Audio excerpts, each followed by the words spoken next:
Everyone, তো অনেক দিন পরে টাইম পেয়েছি স্কিন কেয়ার আর হেয়ার কেয়ার করার জন্য। তো এখানে হচ্ছে মামামের জন্য দই পাচ্ছিলাম, তো ওপরে যে শর্টটা ছিল সেই শর্টটা দিয়ে একটু আমার স্কিন কেয়ারটা করে নিলাম।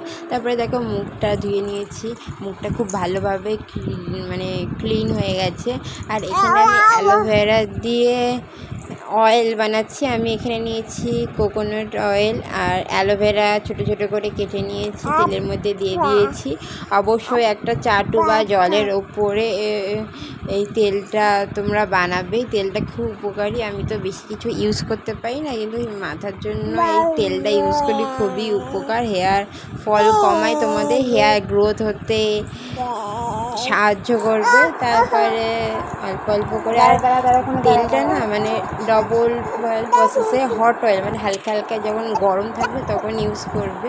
আর আমার মাথার থেকে তো এমনি চুল উঠছে খুব, তো ভাবছি যে এই পুজোর আগে একটু তেল মেল মাখি, আর তো কিছু ইউজ করতে পারবো না।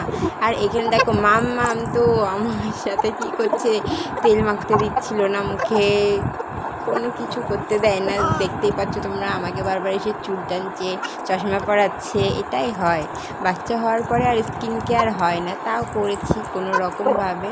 তারপরে না তেলটা মাখার পর বেরুনি করে শুয়ে পড়বে, পরের দিন তোমরা শ্যাম্পু করে নেবে, তো চুলটা দেখবে খুব সিল্কি শাইনি লাগবে। আর এখানে মাথায় দেবো ক্লিপ খুঁজে পাচ্ছিলাম না, এখন কিছুই খুঁজে পাই না।